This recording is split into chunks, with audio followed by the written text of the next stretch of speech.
Hello and welcome to the Clean Sheets, Dirty Laundry Goalkeepers podcast, and this is the 4th episode.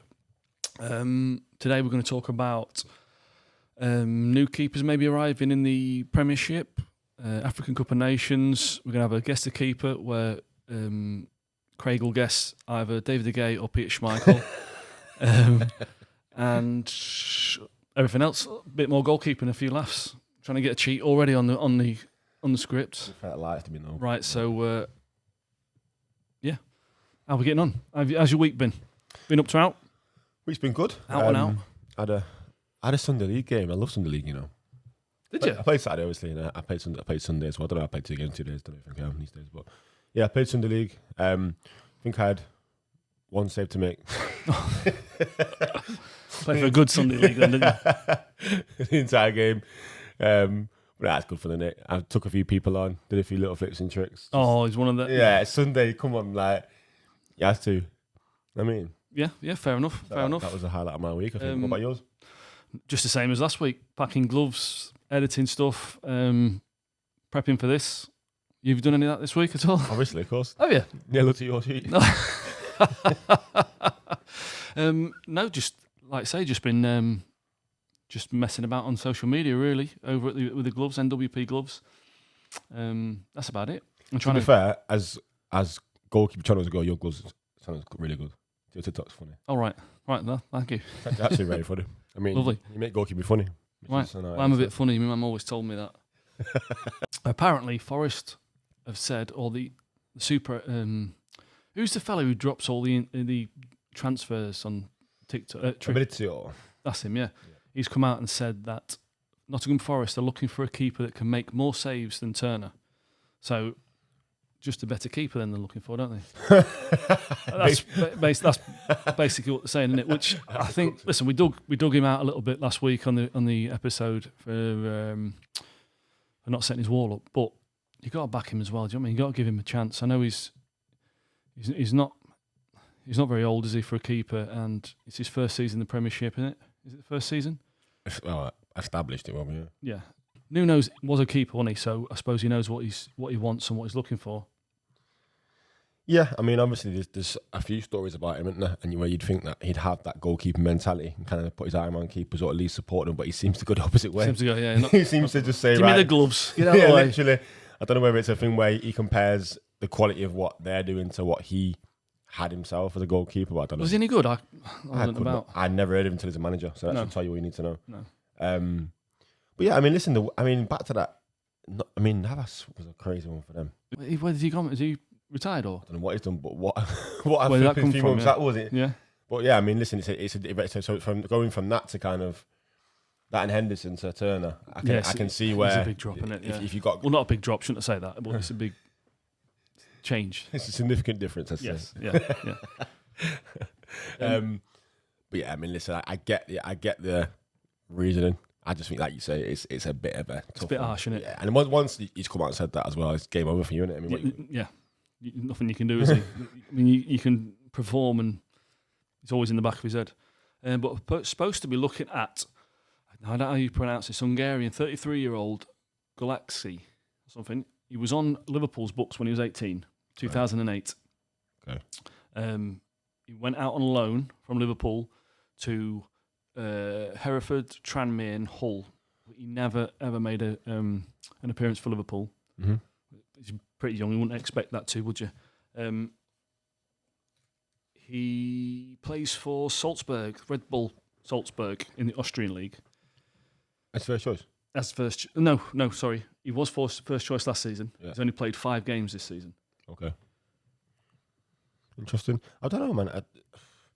I mean... They'd struggle. Listen, Salzburg would struggle in the Premiership, wouldn't they? Yeah, massively. So he isn't getting a game for a team. Yeah.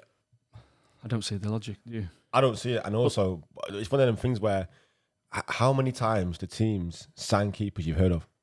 Yeah, if you look at the keepers in the Prem, the vast majority you don't hear of until they're in the Prem. No. So it's difficult to turn around and say, are they good enough? But yeah, no. I mean, if you've been dropped from the team there, it's a move of your life. That isn't coming to the Premier League if first choice. You say if we'd have come here in the summer and said about Vicara, is it Vicara at Tottenham? We'd have gone, who's that? And what's he?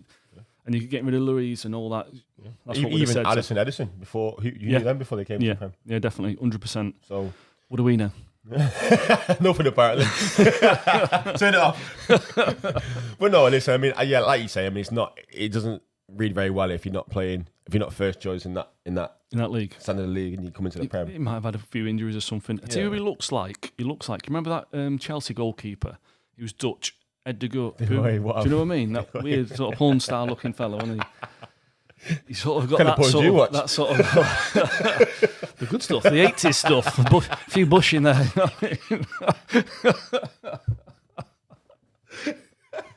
Don't make them like that anymore. Staying on with transfers, Sheffield United. So poor old Frodsham might be warming the bench for a bit. Hodgson. What's his name? Foderingham. No, well, him as well. They signed a new keeper. He's from Atletico Madrid. Obviously, the first choice. But he made his debut in the FA Cup this weekend, losing 5-2. Oh, lovely. Baptism of fire there. Nice. Foderingham was like, oh, lovely. Laughing his bollocks off. Never heard of him. You think Atletico Madrid, whenever you hear them, teams like that, you think, oh, he's going to be world class. You know what I mean? And 9 times out of 10, they're sort of a bit disappointing, aren't they, when they come over? Yeah, I mean, Atletico have got a good record for developing goalkeepers. They tend to bring good keepers through, and they give you for chance. That's a big thing. Like they give you, but again, it's one of them. Like, until you see him, you don't know. Also, it's a different style of goalkeeping as well. Yeah. But I think at the minute that Spanish style is preferred because not just naturally, but by way of culture, they're better on their feet. Yeah. So more athletic as well, aren't they? Like lighter on the feet, aren't they? Faster. Yeah. So, what about poor Onana? What about him? He's been dropped as well, hasn't he? Fuck me. There's no shot there. He keeps on coming for the fella, doesn't it? Do you know what I mean? Poor bugger. No, do you know what? Let's give him a break. Like he's got a break on the fucking bench. Like he goes out, Man U's number 1, comes back. Cameron's number 3. Yeah, Cameron. Yeah, crazy. Unbelievable. I mean, it's a season of hell for a minute. Yeah. I bet he's just sat there thinking, get this season over and done with because. Get me back to Milan. I mean, to be fair, that could be happening at this rate because.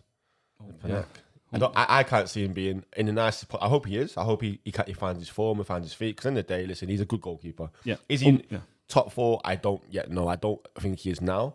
But listen, sometimes it takes a season. So I do hope, as much to take the mick out of him a little bit. Yeah, we can do keepers, aren't we? Do you know what I mean? Yeah, no, of course. But in reality, though, I actually want to see him do well. I really do. I think he's got good qualities about him. He's got lots to improve on. But hopefully, a lot of that's based on confidence, and hopefully a lot it does come back into his game and he performs. But if not, oh well, a new one. Yeah, that's it. Just buy another one. Pretty much, Michael. Just another 40 million. Yeah. No, but if I never watched the game this weekend, and you can't really tell much playing Newport. What was the lad like? He looked. I only saw bits of it. He looked competent. No, I think I've seen bits of him just in highlights in other games. He looked and Turkey as well. Yeah. He looks competent. I mean, he's a different style of goalkeeper to Onana. Not as risky, not as involved in the game. Athletic enough, quick enough, brave. So I don't know. I think he should get a goal though. I think there's an opportunity this season to give him a chance to play, and he's not giving him. Now's the time, isn't it? If he's going to get a chance, it's now, isn't it? Yeah. When Onana's not there. Yeah. But I mean, like when he comes back, if he doesn't make any mistakes while he's been, I think he stays in. Well, he's there, aren't he, Cameroon? Sorry? Cameroon are out. They're out now, aren't they? Yeah, so he could be back. He's going to be back for next game, now, isn't he? Back now, when I'm back. Look at me. Already warming up when they get out there. You all right? You sit down, mate.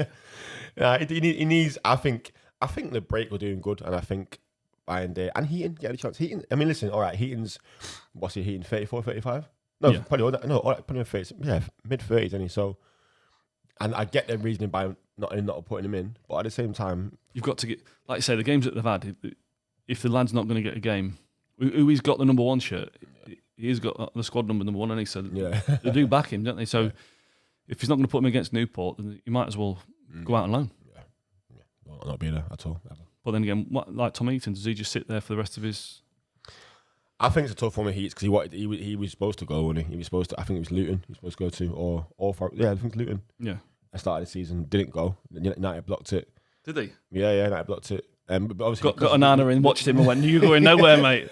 We had no keeper, didn't we? So No. couldn't let him go. Yeah. But I think he's a class keeper. He should finish his career playing. He's a brilliant goalkeeper. I really, really rate him. But yeah, I mean, if he's not going to play, there's no point in being there. He's too good to be a number 3. I mean, he'd be good at Forest or Sheffield United or literally, a team like that. Would be perfect for him. Yeah. Brilliant. Yeah. Staying with the African Cup of Nations.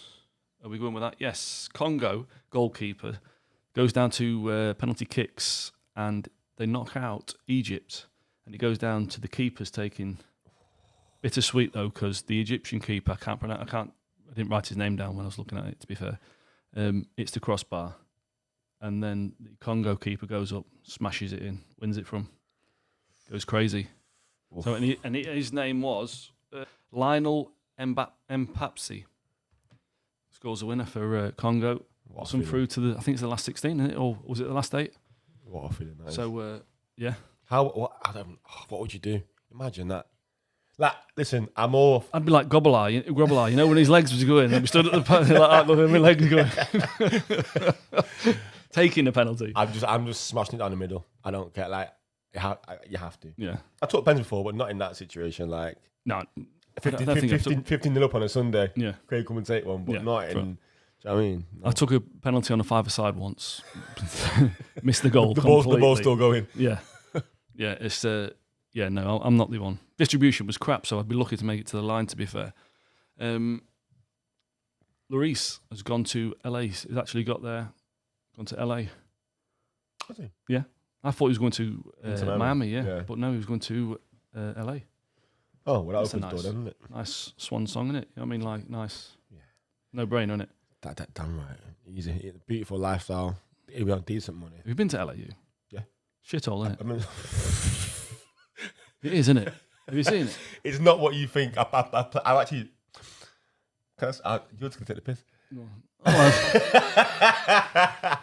Me and Tom Cruise once on brunch. I might have been on the pitch and done a penalty shootout competition there. Oh, in front of a... Was that LA? Yeah. How long ago was that? Oh, that was about many moons ago. Was it? It was about 12 years ago. Did you win the penalty shootout? Yeah. So I had Pablo Angel, Brian McBride, Megan Rapinoe. I shouldn't play the names, but I have. And 2 other people. Oh, they was taking penalties at you? Yeah, me, yeah. Oh, right. So it's like me versus them, but it's like a celebrity lineup. Like at half time? Yeah. And obviously I saved more than they scored. Then on? Angel banged his in the top bin though. Did he? Yeah, long. And Matt... No, actually, I think I saved this. Matt Bride, stuck it in the top bag. Yeah. For fun. I was looking at him like, where's his... He just went, boom. I was like, okay, yeah, cool. Oh. Remember him? He was quality, to be fair, Brian McBride. Yeah. Remember him? No, not at all. Oh. He was class. Did he play outfield? I'm being serious. I don't know who he is. He's a striker in the Prem. Oh, well, of course he is then. Of course he's going to bang it in. I was, since we're not name dropping, but like, I was on Soccer AM. Yeah. Right. And Gianfranco Zola took a penalty against me. No, right. The night before, it said they sent me a running sheet or whatever it is, like Zola, and I knew that they took penalties. So I went on YouTube, and he'd only ever took 1 penalty for Chelsea. Really? Yeah. And he put it to me right. It was either right or left. He put it to the right. So I thought, right, if it comes to penalties, I'm going to the right. It came to the penalty. I'm stood there. Go to the right. Puts it to the left.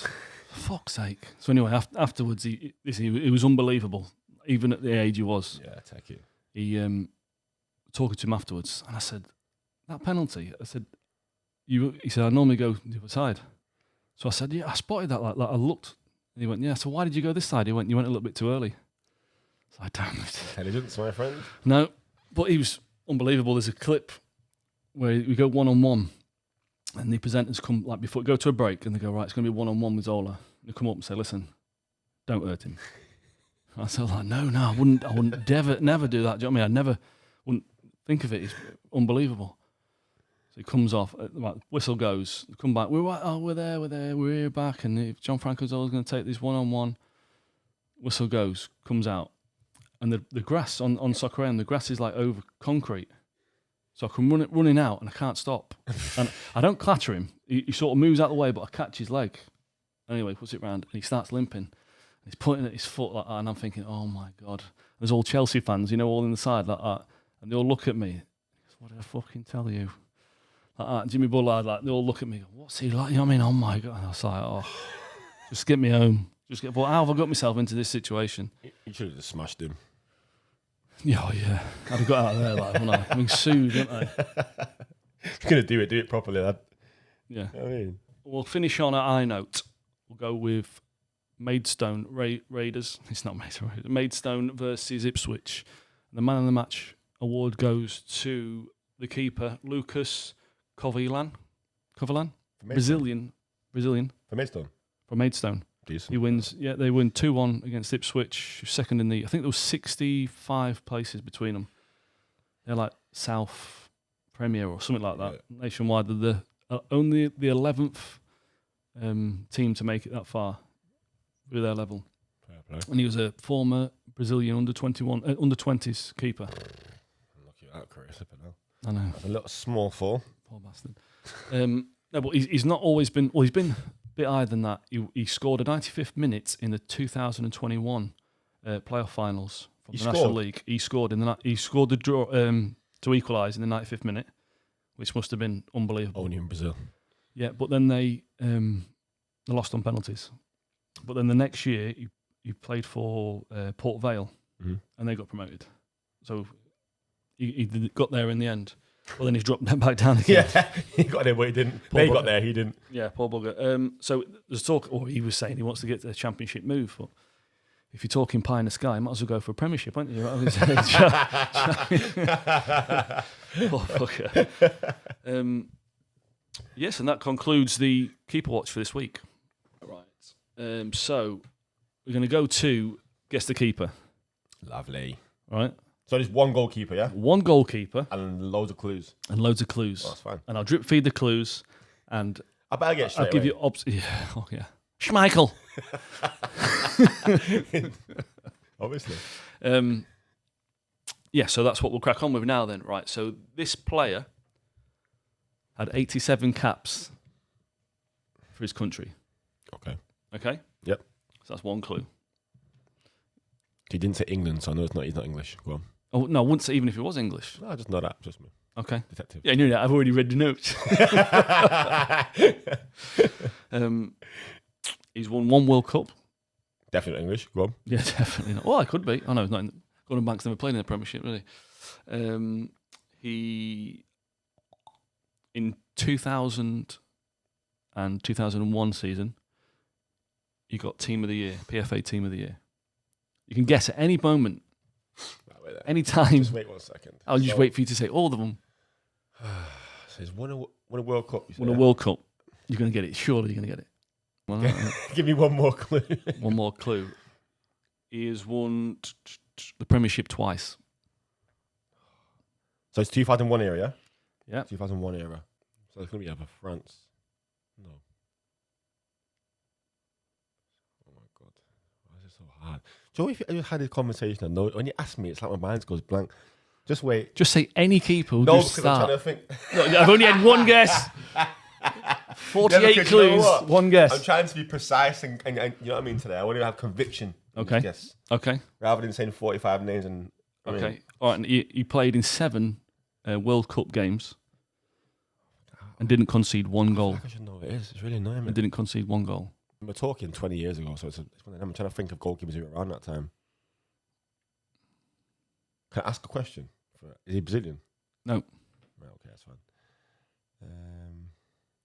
Why is it so hard? I don't know. I've tried to make it so easy for you. Yeah, but it's still really hard. Is he French? Maybe. Oui? Oui. I know I can't think of the French goalkeeper at the time. He was in goal for France. It's not Lloris, obviously. Not unless he had a fucking time machine. That's what I mean. I can't think of any French keeper. Oh my! He was a French keeper. What the hell? Do you want me to give you one more clue? Barthez? Hey! No, I literally. That was Barthez. literally my first thought when you said the first clue. I thought, no, it can't be. Yeah, but that's why I said just say a keeper. I know, but you know what I mean. That's to be fair, I didn't do bad though. I didn't want 3 guesses. It took me 5 hours. But I'm gonna say. Yeah, but that's fine. Sometimes 48 guesses. 48 clues. Yeah, he was 5'10", Does it buck the trend of... when you said about the PFA thing, was it PFA what you said? Yeah. Award? Yeah. I thought it straight away. I thought, no, that's not Bartes. He won two premierships, 1 World Cup, Euros, Champions League.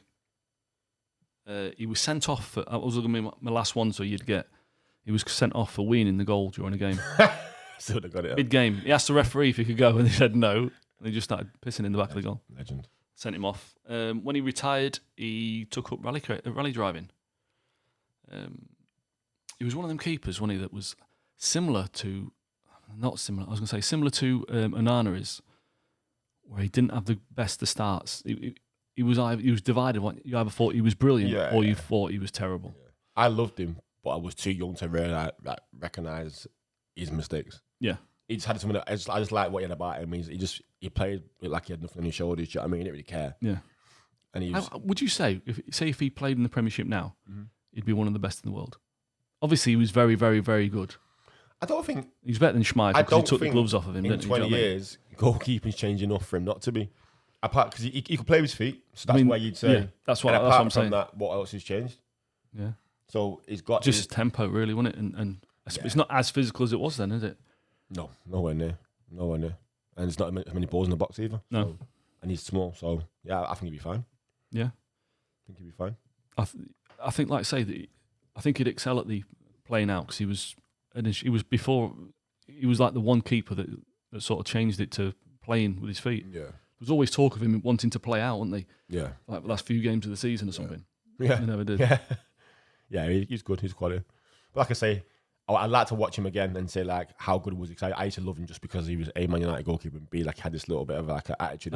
Yeah, he had that swagger, didn't he? Yeah. Do you know what I mean? That bit of like a sort of we had character, didn't he? Yeah. Where now everybody in the Premiership and just saying the same things. Do you know what I mean? It's just boring, isn't it now? Like a bit of WWF in there, don't we? A bit of Macho Man Randy Savage coming out. Have a slash on the pitch, lad. Yeah. So that's guess the keeper. Got it right. You got it. I'm happy with myself today. Sort of. Proud of not sort of. Right, tell you what, we'll carry on with weird goalkeeper injuries.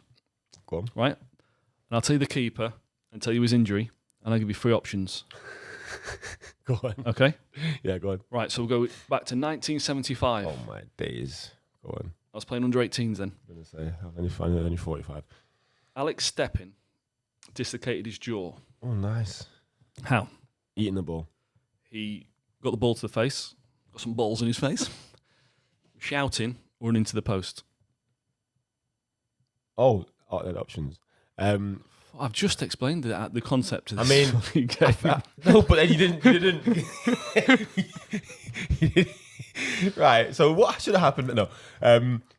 I want to say running into the post, but I feel like you're going to say shouting. I'm going to run into the post. Oh, you were so close. Shouting. That's shouted that loud, mad. he dislocated his jaw. That is mad. That's mad. We saw that, wasn't it? Did they pop it back in? I don't know. What's the chat? What's the operation like? A whole lot of tendon damage. That.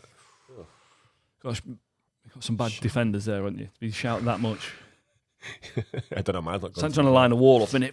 Left. That's mad. Right, David Seaman. Legend. Got his 3rd cap because Chris Woods, who nobody ever talks about, was a phenomenal keeper. Who's that? Chris Woods. Chris Woods? Yeah. Oh, my God. Oh, go on. No. I need info. No. Chris Woods? Yes. Was he England goalkeeper? Yes, England goalkeeper. Never. Sheffield Wednesday goalkeeper. No, never heard of him. Yeah, when Sheffield Wednesday was good. Nope. 40 years ago. Yes, he got his 3rd cap because Chris Woods got an injury. Right? Yeah. He cut his finger. Did he slip on soap in the bath or the shower? Or he tripped over his dog? Tripped over his dog. No. Wah. No, he cut his finger. He tied his tracksuit bottoms up and couldn't get them undone. So he got a knife, slipped and cut his hand. So he couldn't play. And we'll go for the final one. In 1998, Alan Dibble got 3rd-degree burns. But how did he get 3rd-degree burns? Was it from a chip pan? Was it from the sunbeds? Like Rodney? Or was it off the pitch? Off the pitch? Which one do you reckon? What do you want? I mean, none of them really. Chip pan. Chip pan, no. Wah. No, he got 3rd-degree burns from diving on the pitch. They'd put all chemicals on the pitch for the weeds or whatever. No way. And got 3rd-degree burns, ended up in hospital. That's wild. It's bad, isn't it? It's a big lawsuit, that. Yeah, and surely everybody else would have got on, wouldn't they? No, because no one else is diving. Well, no, skidding on the knees like at a wedding. So that concludes the goalkeeper injury phenomenon. Actually, I'll tell you what I want to talk about. Last week we was talking about what it takes to become a professional goalkeeper. Yeah. And as overriding thought on it, number one thing was mental strength. And you said that you struggled when you was younger. Yeah. Have you put anything into your game that helps with your mental strength or preparation for a game? That's a really good question. It's weird. I tried to. Obviously, I didn't realize it. I don't think nobody really. I knew how I felt on the pitch. I knew that when I was on the pitch, I didn't know how I was going to play until whatever. But I never knew it was a thing. I thought it just. I think I thought it's normal, like, or whatever. Anyway, but I think once I realized, I tried to like visualize things before the night before, or I'd go the other way, and I'd not think about the game at all. Yeah, and I tried loads of things, but I just think it come with experience, and also like it came with mainly like kind of finding my style as a goalkeeper. So knowing I was comfortable doing what I was doing, not trying to even confidence. Yeah, and also, especially now, like it's gone through different levels. So I think I didn't really get it until I was about 23, 24, I'd say. Yeah, whereby I could know 9 out of 10 times I'm good today, I'm fine. Yeah. And that just came from being able to approach the game in a relaxed way, in terms of definitely being positive. So I think when you have bad games, I think a lot of the time it's from a place of anxiety, whereby you might be basically trying not to make a mistake in the game. Yeah. So the night before, you might be thinking, right, don't do this, or don't do that, or don't make sure tomorrow this doesn't happen. And I think that can't happen because you're then visualizing negatives, and ultimately when those happens more often. That's why, yeah. So I think just visualizing like myself making great saves, or reflecting on worldies that I've made, and trying to give myself confidence that way. Yeah. But again, it's gone to a level now. I think it's just mainly just for experience, whereby in the most professional of ways, I don't care anymore. Yeah. I go on the pitch, I don't question myself, I don't worry about anything. If a mistake happens, couldn't care less. It is what it is. And it's not because of anything apart from the fact that I just accept the job. Yeah. So I think if you're young, I think because you haven't yet got the experience to go off and get that sort of mentality, I think you have to kind of just make sure your visualization or your thoughts beforehand are either relaxed thoughts, you're not thinking too much about the game. Yeah. Or if you are thinking about the game, I think you have to think everything in a positive nature. Yeah. And obviously, if you some people by virtue of personality are relaxed anyway. Like they can, like my approach now, I've not been bothered. I've got keepers who are 16. Yeah, like that already, because that's just their personality. Yeah, my personality is just perfectionist. I'm so like intricate and focused on getting everything right. I can't be like that. Right. So it's just a case of like, I think half it's personality traits, and if you're someone like me who's really, really focused on getting everything spot on, I think just being positive with your thoughts, really. Yeah. So yeah, it's been a process of like different steps I've taken, but yeah, now it's a case of like, I'm chilled. I know how good I am. I know what I'm good at. Yeah, and I just play. I think what I would struggle with before a match would be the worrying, like you say, the worrying. Oh, I'm going to drop this. I'm going to drop that, or I can't kick the ball properly. What happens if it goes to one of their players? Yeah. So what I would suggest is recognise your weak spots that you will be worrying about, and work on them over and over and over and over again. Improve them, and once you've improved them, then you can play a little bit more relaxed, but also have a routine of, like you say, of you're getting ready, you've got your bag ready the night before, you're not rushing about. Yeah, everything's sorted. You get a nice early night. If you can't sleep, you can't sleep. The worrying about it makes it worse. Yeah, I mean, just breathe, and just like I say, positive thinking. I remember an old goalkeeping coach, Pete Granville, he was. And that's what he'd say. He says, if you're thinking about making a mistake, you will make a mistake. Yeah, definitely. So, do you know what I mean? So just as much as you can. It's easier said than done than saying don't think about a red flower. You're going to think about a red flower, aren't you? Yeah. Do you know what I mean? But just improve and positive thinking. I know it sounds, everyone's about it nowadays, and positive thinking, sitting in an ice bath. But do you know what I mean? It does work. It does work. It does help. Definitely works. Definitely works. And I think as goalkeepers, like listen, there's two types of person: there's people who will try and achieve, and people who will try and avoid failure. Yeah. And you're naturally one or the other.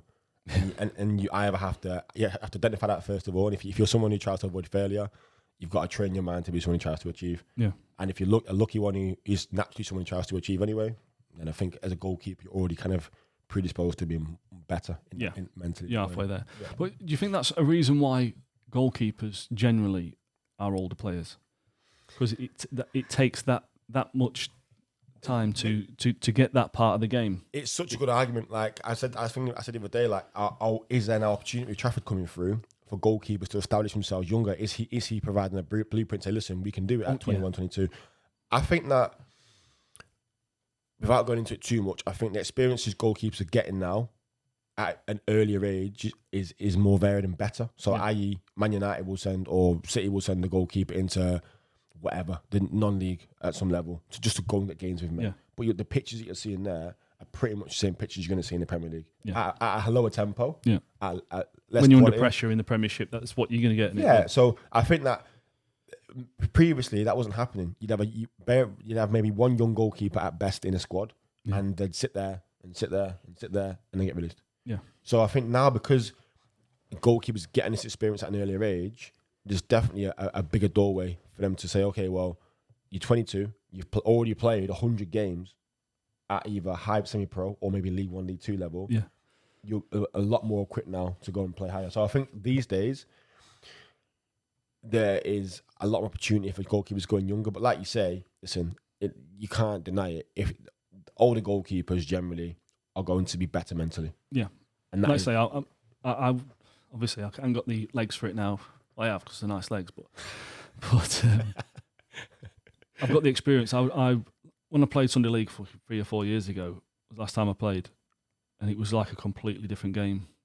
Like, 'cause mentally, you're so calm. Where before, when I was younger, I was on edge, and I was like, I've got to get to that ball. If he's not there, I'm going to be there. And if I drop this, and it's a completely different game. When you got that experience, so different. But then again, you got the experience, but you ain't got the legs to get where you need to be. You'd be like, I should have been over there. I'd have got that. Do you know what I mean? But you can train. You could train 7 days a week, 5-6 hours a day. You cannot learn to play a game. No. Do you know what I mean? Not in a million years. Training is for technicality. It's for decision making. Technically, it's not. You can't replicate a game in many, many ways. And I always say to goalkeepers, you get the first. So between 18 and 22, those games you play are just other training sessions. It's 3 or 4 years of forget who's watching, forget who's getting paid, who's not getting paid, or whatever else. It's a training game. Yeah.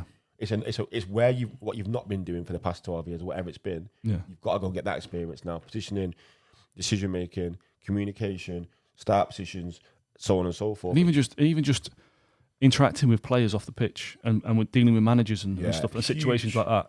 You need to learn that part as well. Huge. Because if you can't deal with that, then there's no point going on the pitch, because you're not going to get on there. It's massive. Yeah. That is so big. Like, there's lads who, when we were getting our pros, there's lads who you knew were getting pros, and they weren't necessarily the best players. Yeah. They're the lads who had the best rapport with the coaches and managers. Yeah.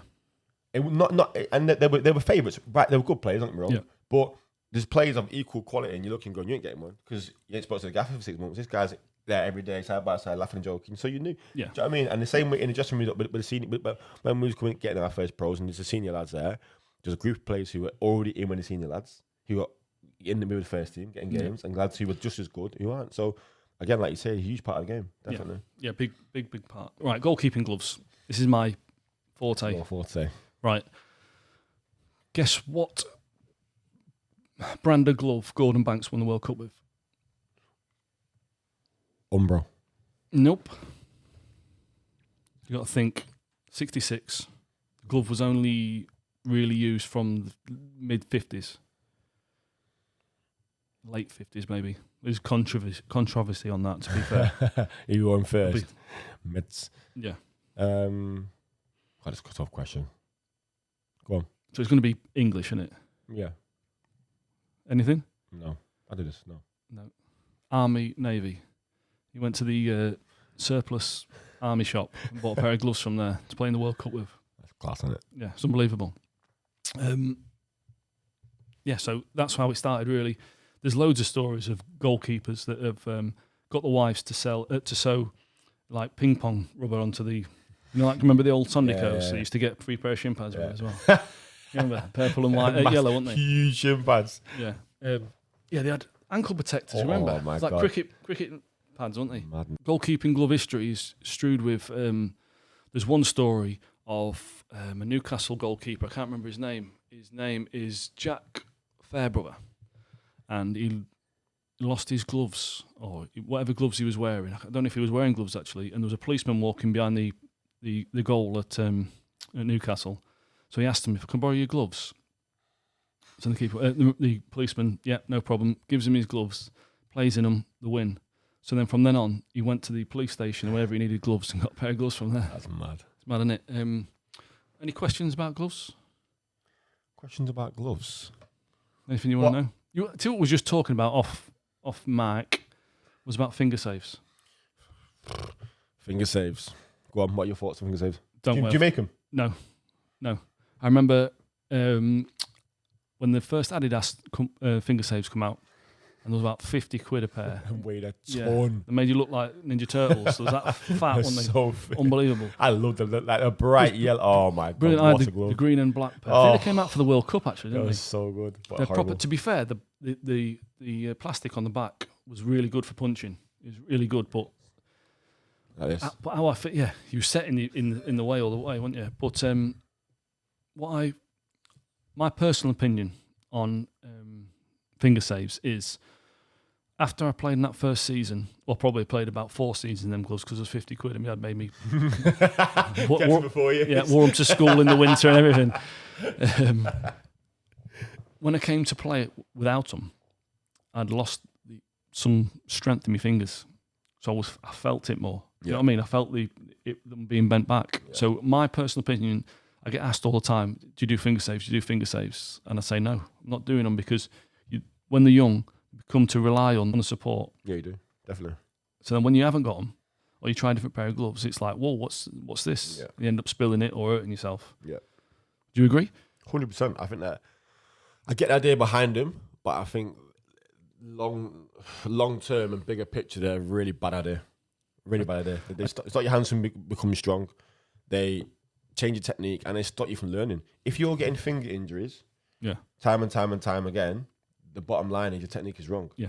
So if you learn the proper technique rather than substituting that for a short-term fix, then you're way better off. I tell you, all you need to know is what Premiership or Championship keeper or any league keeper plays in finger saves. None. Not one. Not one at all. Guaranteed. So the goalkeeper gloves companies that sell them are selling them. Like I say, there is a need for younger keepers, but you're just delaying it, and it's going to get worse. Yeah, and then parents ask me all the time, should I get these gloves? Like, no. And I get the understanding. They want to protect the child's hands. They don't want the kid getting injured. But the answer to that is not sticking. Do you know what I mean? It's not that. That's like having a car and saying, I'm not going to drive it, just in case crash. Yeah. Do you know what I mean? Or learn to drive better and you won't crash. Yeah. Simple as that. So it's a case of just making sure that your technique is good. But ultimately, they do more harm than good because they're making your hands weaker. Your hands don't condition to the pace of the ball, the feel of the ball, the physicality of the ball, if you've constantly got something behind you supporting and taking the impact for you. Yeah. So, like you say, I mean, the idea behind them, I get in terms of injury prevention, but no, it's not. They're not for me. And hopefully, well, like you say, not for any pro keepers in the game, I don't think. Go on the same ilk then.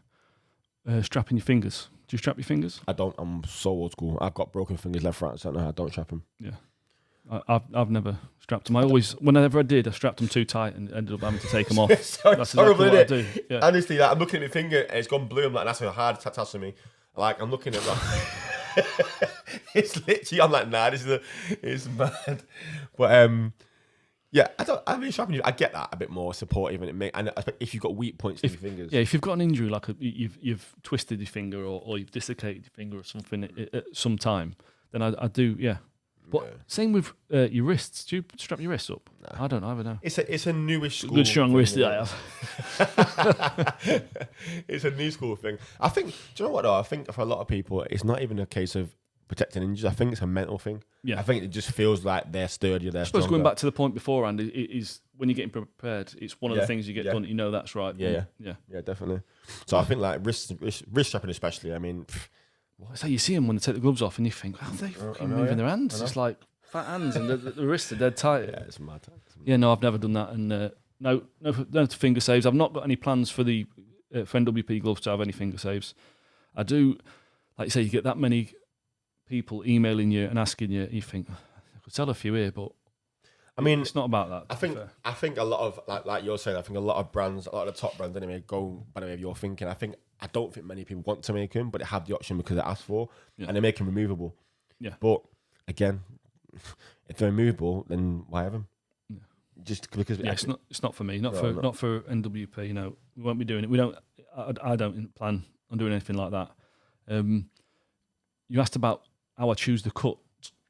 Yeah. How do you? Because there's so many cuts available. Like, how do you decide? Like I say, the cut is all about how it feels for you, doesn't it? But looking into it, going into research beforehand, I was reading 80% of all goalkeepers prefer the negative cut. So around the world, yeah, that's really interesting. All 80% of goalkeepers, professional and otherwise, prefer negative cut. That's mad. So it is what I like. If I didn't like that, if I didn't like the negative cut myself, it'd probably be different. But I like the cut. I like the way it feels. The fit on your hand, so that's why I've gone for it. Yeah, I mean, you reckon? All day, not even question. Negative makes sense. I think it makes sense. I think you get enough support, but you get enough feel for the ball, and you haven't got added material outside your fingers. No, yeah, I think they look good, feel good. Yeah. What more do you want? Yeah, you know what I mean? Literally. So I think all the other cuts are just. 9 times out of 10 features on a goalkeeper glove is just a gimmick. It's aesthetics, isn't it? That's it. Everything's just a gimmick. Another, like, to try and stand out from the other brand, to do this, to do that. But that's what it is, to tell you the truth. Like, some of them put like a little gel thing it's doing nothing at all. Do you know what I mean? Doing nothing. I tell you what it is doing. Is putting the price of your gloves up. Yeah, literally. That's all it's doing. But there's loads of little gimmicks like that. I tell you what we will be adding was the latex to the back of the hand. You know, for like the punch zone. Yeah.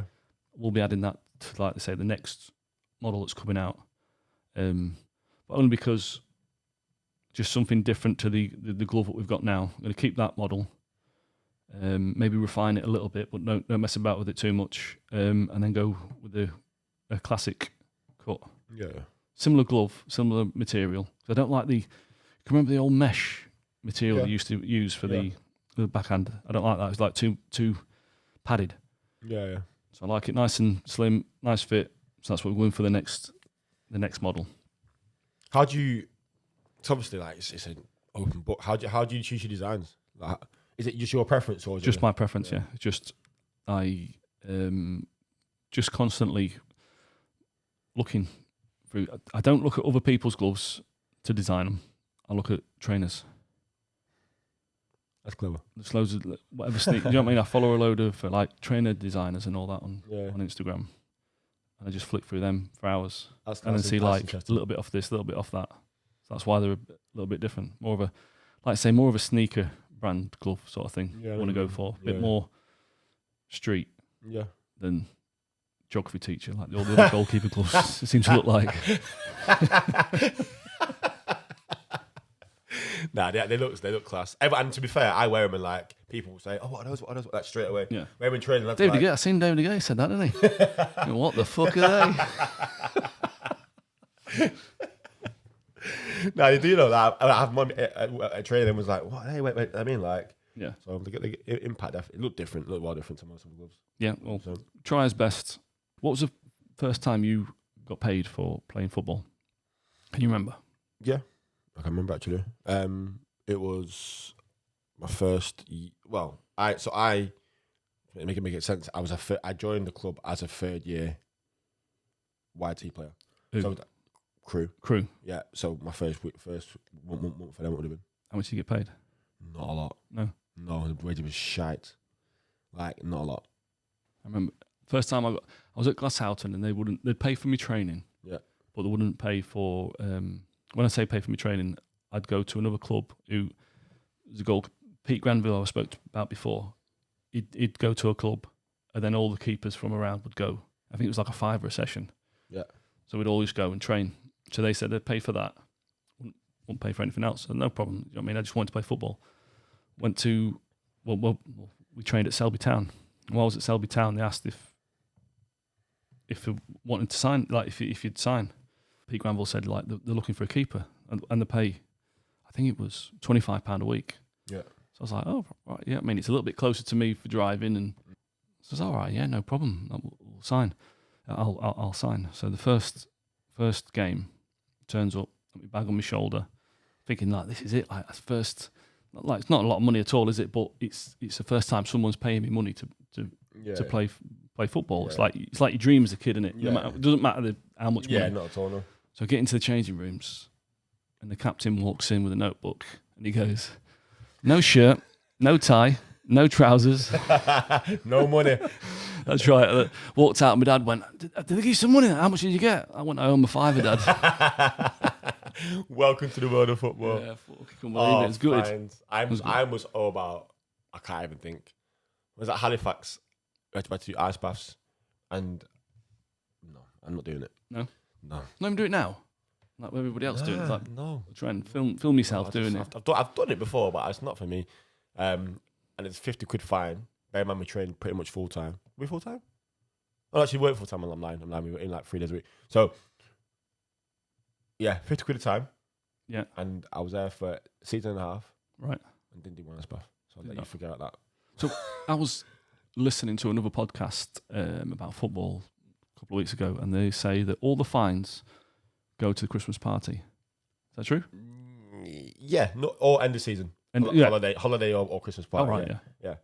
So you get them back in a way, but I'd rather keep money, thanks. They all went to Blackpool that year because he never paid his fines. Yeah, literally. Yeah. But yeah, I hate fines. I don't know, man. I'm not a fine person. I'm never on time anyway, as you know. Yeah, yes. So there's one guaranteed fine. Boots are always clean. Gloves are always clean. Won't do an ice bath.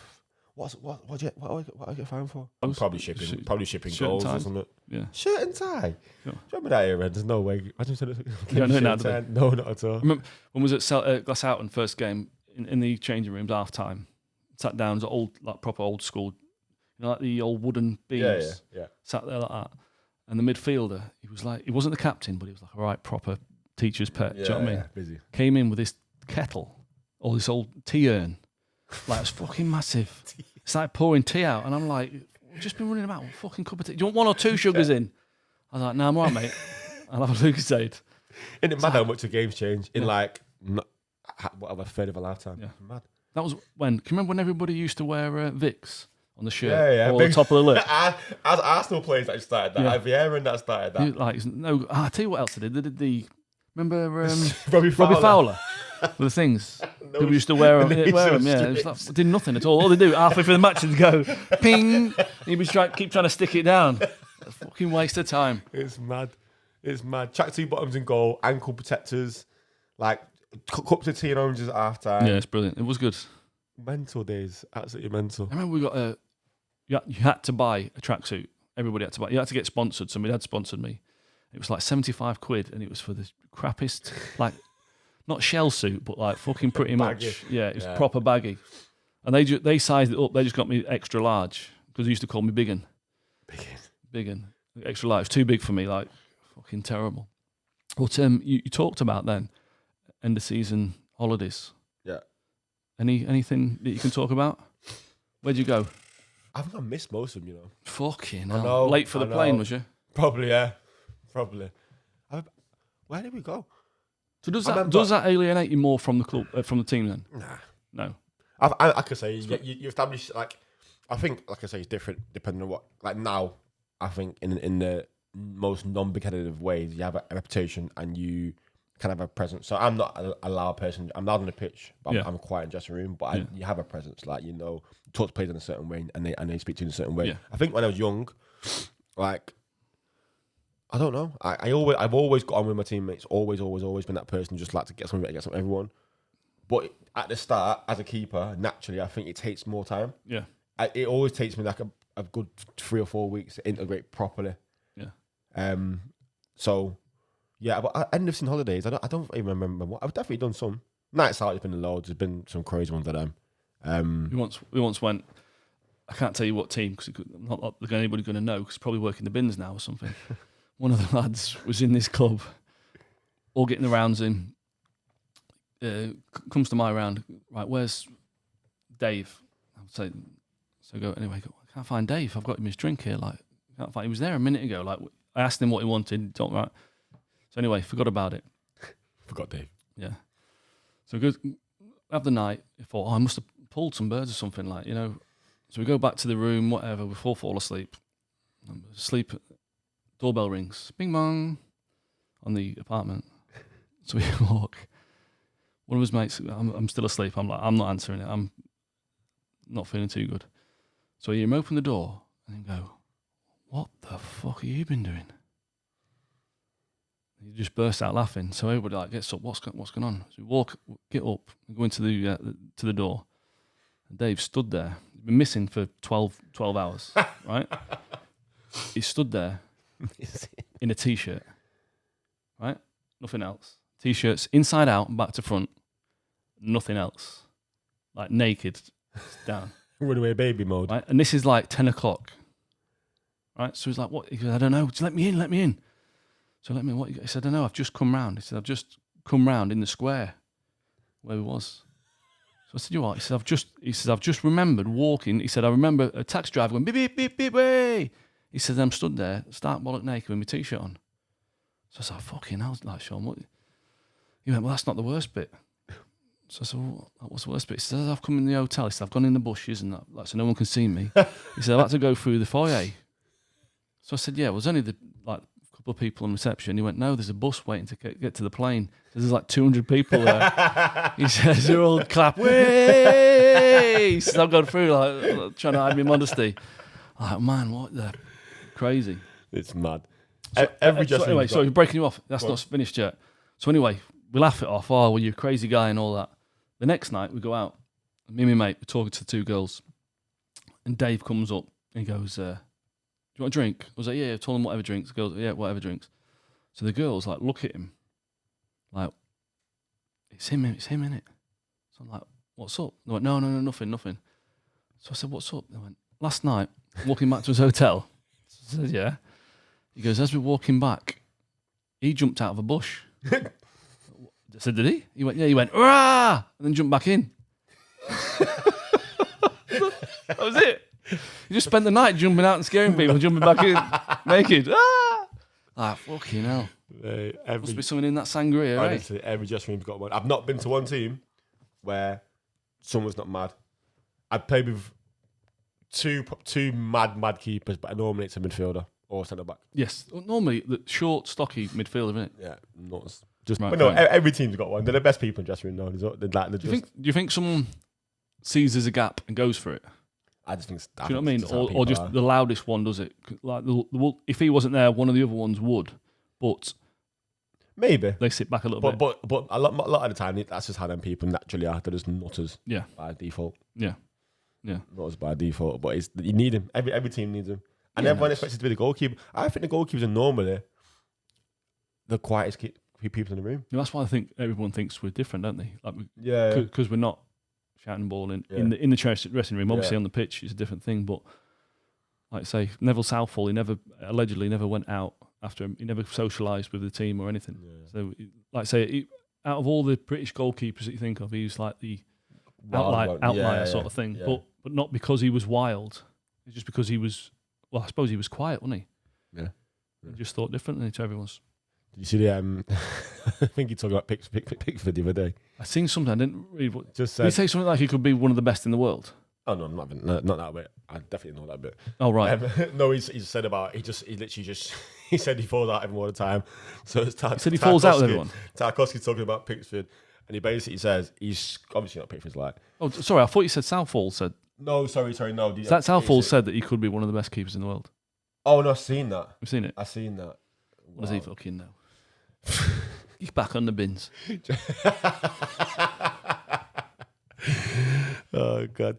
Do you know what? Pickford gets a rough ride. He's very good. Oh, he's unbelievable, isn't he? He's actually very good. When he's got an England shirt on, he's like, yeah, he's brilliant. Everton, he's like fucking annoying little twat. He's very good. I just think his character rubs people the wrong way, and also he had a period in him where he made a lot of errors. But I think he's past it. You know, I think he's quality. He's quality. He's very good. There is a reason why he's at Everton, though, isn't he? Because there's been ample opportunity for someone to come and game. I know there was United talking about it at one point, or nobody has, have they? No, that's true. No, it's true. I think I don't know, man.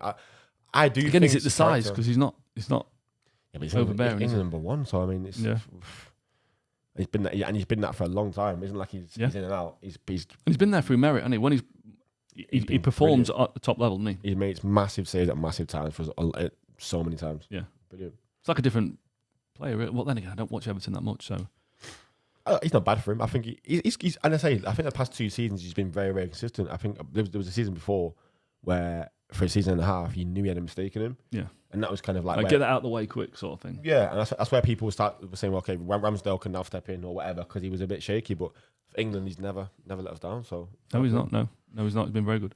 But it'd normally be the other way around, wouldn't it? I remember keepers like Paul Robinson, Nigel Martin. Maybe lesser extent Tim Flowers or something like that, but he was good. What a keeper Flowers was. I love Tim Flowers. Yeah, he was brilliant. When he was one of the first £1 million goalkeeper, 1.2 or something like that. Yeah. I remember playing him. Didn't know who he was. Just knew that he was like the dearest one. Yeah, put my collars up. I didn't know if it was any good. But like I say, Nigel Martin, Paul Robinson, and loads of others, quality keepers.